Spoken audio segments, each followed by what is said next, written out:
Tank carries the power. He's sneaky.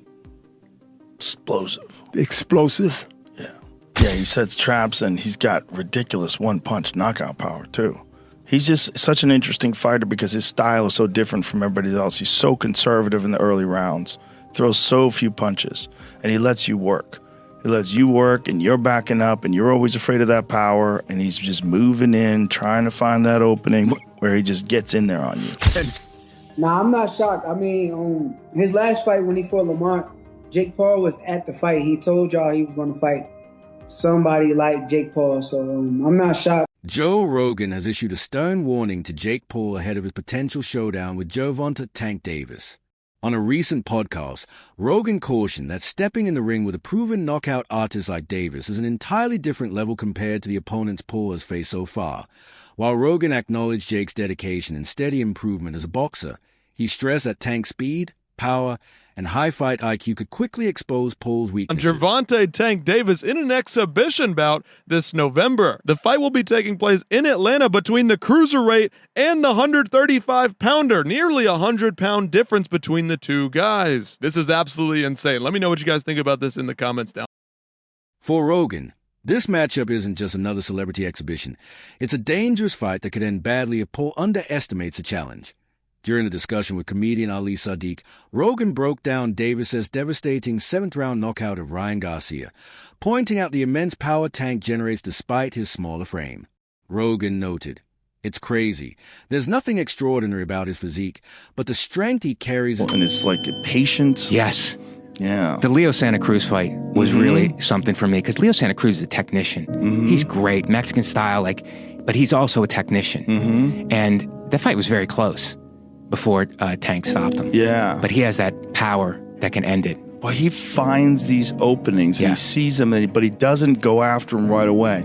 He waits for the right time. He's so patient. Right. Like, when you watch the early rounds of his fights, he's like at a world champions that are competing today at the highest level, he probably has the lowest punch count in the early rounds. Yeah. Because he just wait, but he also knows he's got that nuclear option that if he can fucking crack you, most likely he's going to take you out. He's got massive confidence in that. I like watching someone who's exceptional at it. Where it's just like the technique is so dialed in.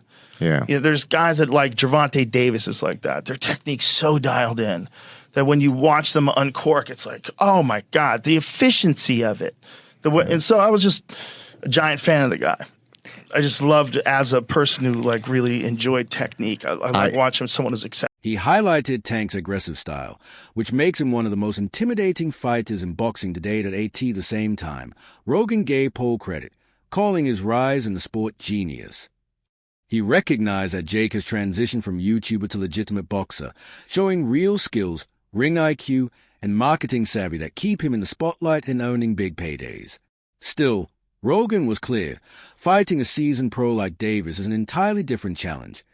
Much of the intrigue around this matchup... Is he a legitimate boxer? A legitimate boxer, yes. People mocked me when I was saying that before, but now I think people are coming around.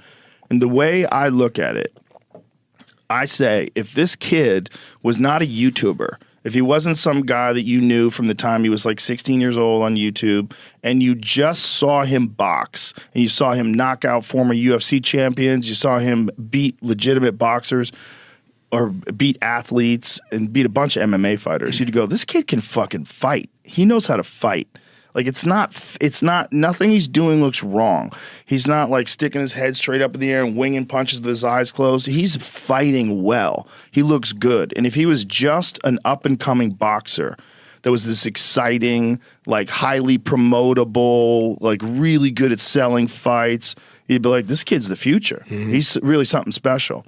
If Jake Paul wasn't Jake Paul, if he wasn't this YouTube guy, he was just a boxer, and you see a boxer knock out the former UFC welterweight champion, not just the former, but one of the best ever, knock him out with one punch like that, like, oh man, have you seen this Jake Paul dude coming up?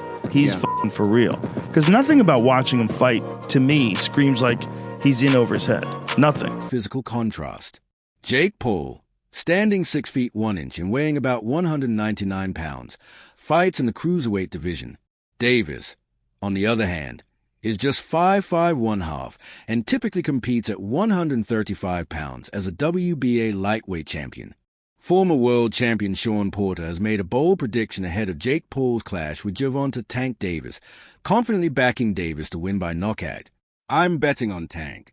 You'd be surprised. I want to talk about this fight, get my picks and predictions for how it's going to play out, and basically just let's run it. So the only combat sports fight I can think of off the top of my head that was similar in the size disparity is Buckley versus Rizzabayev. Now look at these guys. Buckley is 5'6", I believe 5'7". Rizzabayev is 6'5". It just looks ridiculous. And Jake Paul, it says 6'1", but I think he's more like 6'2". He's a big fucking dude. 76-inch reach. Well, Gervonta's only 5'5", with a 9-inch reach disadvantage on Jake Paul. 9-inch reach. You're having a laugh, bud. But she's not all about size, boys. As Buckley showed against Rizzabayev, speed is a factor, and these little guys can move. Buckley actually won this fight on points. A lot of jabs to the body, overhand right, on repeat. Rinse and repeat, use your speed, get out of range. When you're in range, you're hitting the body, hitting up top. When you're out of range, you're just moving around, keeping the big man moving. And I do see this going a similar way. Now, I'm not a Jake Paul hater by any means. I actually think he's pretty decent. But just the size difference. I mean, he weighs almost 100 pounds more than Gervonta. I mean, he is going to be a lot slower. And Jake isn't the most explosive and the quickest guy. I mean, like I said, I'm no Jake Paul hater. I actually think he's pretty good. He's got power, a lot of power. But he's just not that quick. And Gervonta is very fucking quick. Now, there is no way in the world Gervonta Davis finishes Jake Paul. You cannot pay me enough on that pick.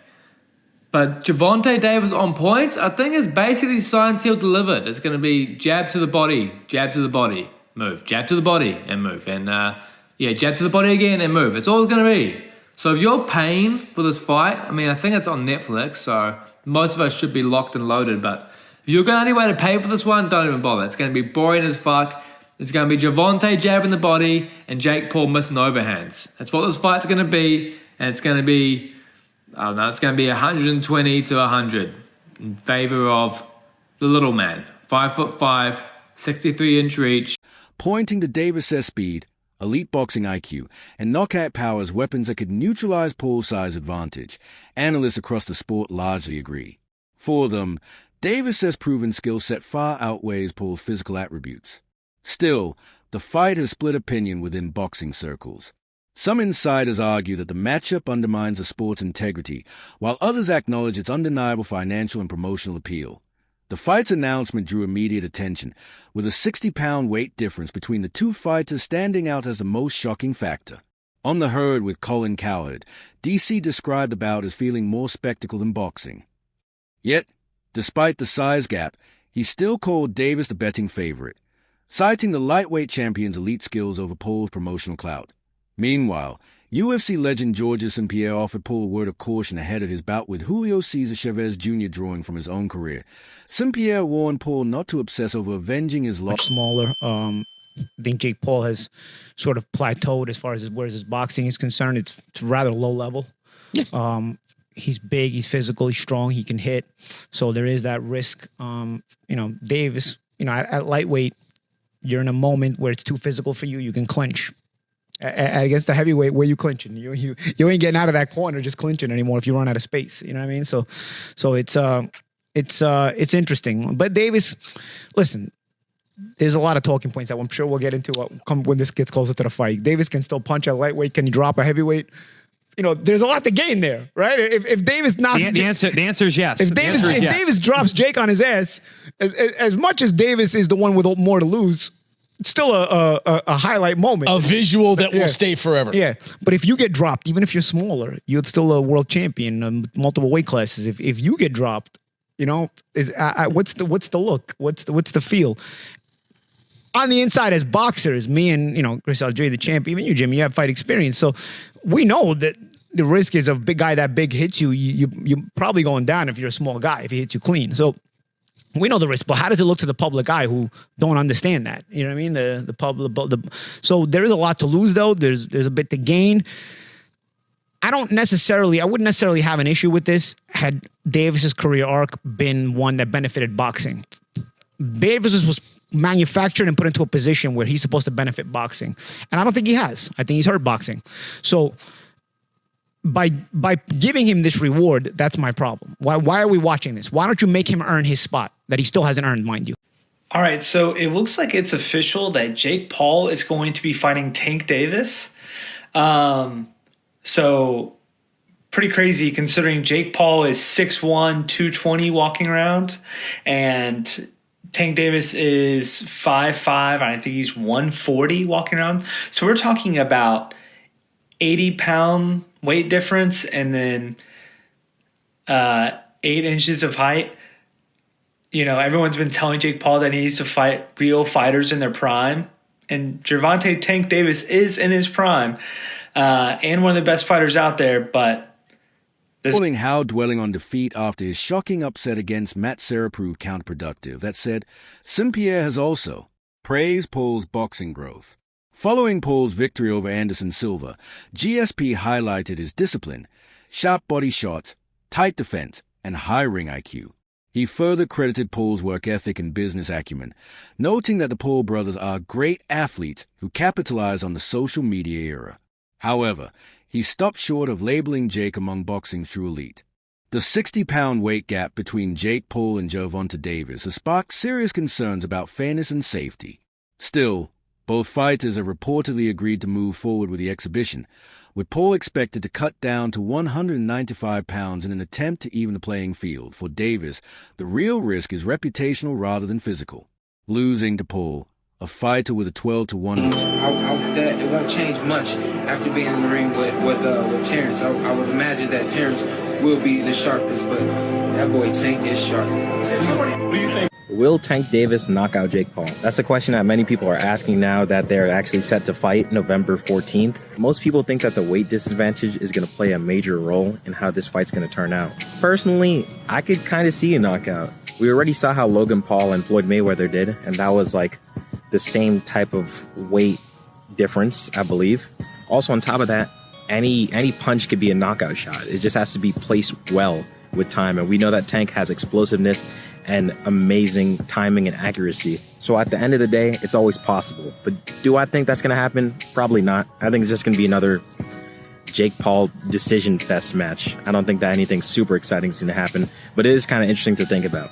Let me know what you think in the comments below. If you do fight, what weight would it be at? 195. It would be an exhibition. Okay, so it was going to be an exhibition, not sanctioned, but no restrictions. You can knock each other out and shit like that. It was going to be at a catch weight of 195 pounds, 10 rounds, 3 minutes.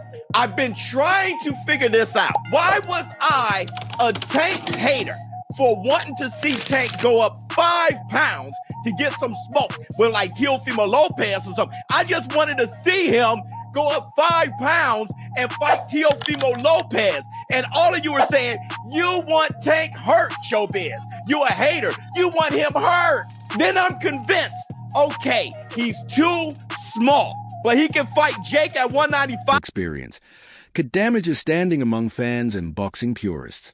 On the other hand, Paul has everything to gain. A victory over an undefeated champion like Davis would dramatically boost his credibility and mainstream recognition.